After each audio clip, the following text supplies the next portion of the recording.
belly bad. Let me be man to man, can you walk on the to me? As the moon, Atemuda, who be man and walk and go to Muni. So, what I can you want to do? Beside for who nature, belly bad. In your Obana say in Corona, belly bad. Politician, idiot, or Marisica, belly bad. Here you mustn't put on talk over belly bad. Here again, belly bad. She's okay, belly bad. I do pay, I got to throw away belly bad. Here again. Okay, belly bad. I do pay. I got to throw away belly bad. Atemuda! Ah, what are you doing? Plebla. Huh? Am I for a man will be a fucking power? Plebla. Oh, Atemuda. Baba, what are you doing? What are you doing? Abasmaba. Wogano. And the Bema Titi Grabo. Bema was visitor. And now what's a room away in Slavano? I mean, Megani. Wogano. I mean, Megana. Wogano. Bali Dangle. Oh, Millie Dangle. And me Megala. I don't know a water. A quatadi. On the back. Ah, Atemuda. Miss Onya. Makamida. Mimakamida. Let me again be. Never quite ever to do with just ceremony. There is a work of the Muslim. Yako. I don't know what Yako. I would say Dalida. I told you, my wife, Akrugu. Some corners are some young qual. Now, a member, Atemuda, you won't. Remember, Manila, get on, you may start to be out. Natural Adami, many and so. Then so. There are almost 50 years and I'm proud. You I'm called the class of the civil. Well, you're young lady, the time of my job is Bay no so well. Bama to the grammar.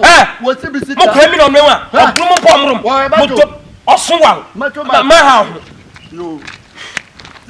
Ma, Miss Mao, Matter, Merchant, Taquan, Matter. Ah, I get where disappointment. Massa, and you don't be Madame Niscos. Why you? Metacomagana. Metacomagano. Ha! Allow. Then you know, can we when you're here? Now I got a pecatro. The cattle about Fatal. Or Fatam letter. Or Fatam letter. Or Fatam. The Bayo of Fatam. Ah, Bama to the Gramu. Adalian is a Makma. Oh, I support man, I support you. Oh, I support man, I support you. The bar. And I catch me yet. I catch me yet. Biliano, Babylon, Rockefeller. I like what the Pablo Cabinet. You, Uncle. And they are what did you fire?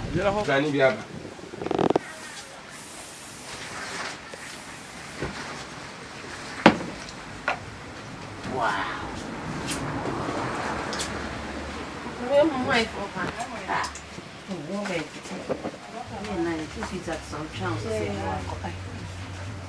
My baby. Lovely. You are looking so cute. I like it. Really. Thank you very much. Madam, thank you. Continue to do what you are stopping. No problem. Oh, Ifa! I quit that, Ifa! Hey! I quit that, Mr. Ifa! Ah! I quit that! It's no! What you are doing is very transmission. How can you tolerate me like that? Huh? Then the shaman showing you now. I go for being for I don't know money with Samo. One nation. Also, Monjoa, you know, you need to come over. Like a member to be you know, so I attempt to take a Muslim channel. Yes, Simato. Don't pay. Let's send don't pay. Hey, what to come? Bada. Banally when. Huh? Ah, a battery. Benina. I'll just sit down. Okay, I'll sit down. Benina. Hey, come here. Hey, no, say me jawa me you know pa. Obi agbo mu de me bubu obi amu wale sin. Me go to me you know tintin aye pre. No.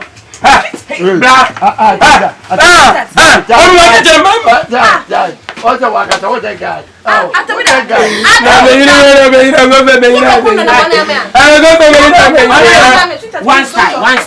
Ah, my baby. Yes. Yeah, baby. Adalian, take him. Adalian, allow. Which means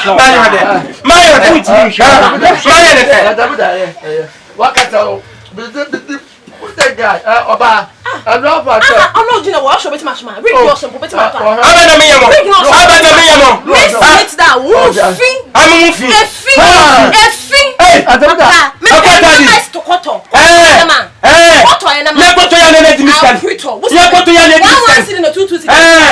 And not to catch him there. I mean, make the meeting or your statement. On your feet, Don't go for my NATO. Don't go for my NATO. Unsuspect girl. Sweetheart, don't mind him. Please, don't mind him. Miss No, we are Bema about when you're guy. Thank you. Many Ghana Zacheus. Me pon watch. Right and left. Yes. We are. Yes. You may be a simaso. Hey, near Wakano, maintain she. Daddy Lumba the can. Yintubia. Oh, there you one star.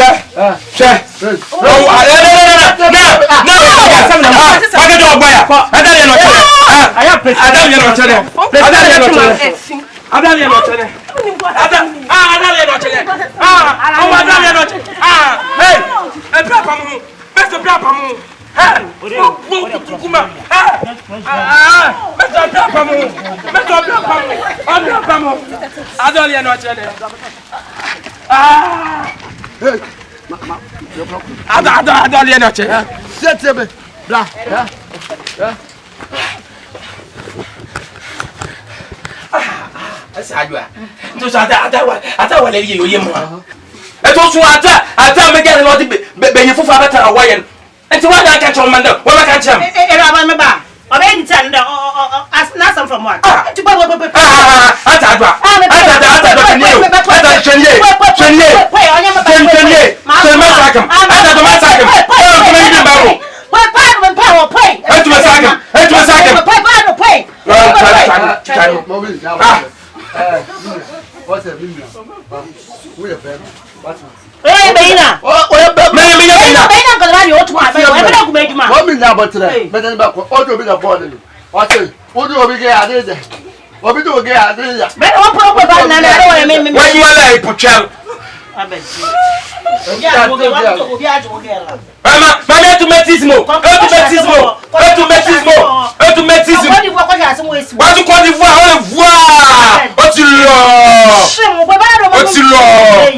The washing my better on my wash with a better one. I have an shake right now. You can go see what I do.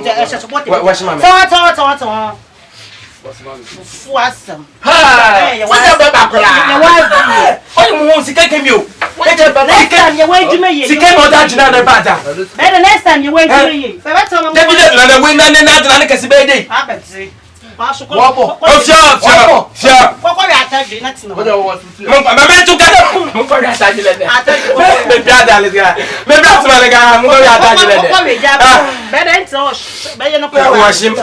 better for me. Next time, but I mean, I bet where you were when Mokuno. It's not for me, I go for the line. What are you doing? I bet that's not next time, Bob. I made my issue. I bet say made my hour by one back. I don't pay with one back. Atemuda. Well, I need to go for me. What is this? I'm school chair. Huh? 2,000 pounds. I bet it. Your other book was soon for one about. So when you best say made my. Never had me. No, I bet you should each other people more. I mean, you're the mad no, because I had it. International people know what I can make soldier you recruit in the one family. Better, yeah. Oh, baby, you need to pack a crash. It's go chair more. I go away the bag. The radio was a bag. Why just you? Your mother, why just you? Oh, I mean, blame with you. I was going to consent you. And you can consent, Papa. Now, I'm going to support what they reach. Mammy, I will remember me. Next time, I will go to Banda with the bar.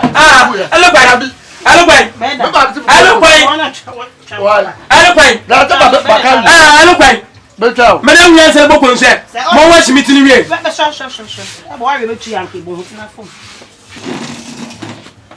Yeah. Me here. Mopocho, come the last 3 months, it's in there. Ukuno, and no one jam. Now, most winning man, I say, yes, girlie, where jam. So, obey ya, some day, open no linear, do any better thing, yes, in 2 months. See, obey Yanka, Mignon Banechi. That's a day, what school. I Shaka, Pepado, come. Over the nominal Pepado, Pepado, I read what you Charlie. Yan away your man come and country. Why, so you know more been from 2. So why are you for pay? Pepado, so besticker. Master besticker. Come me, you must. Oh,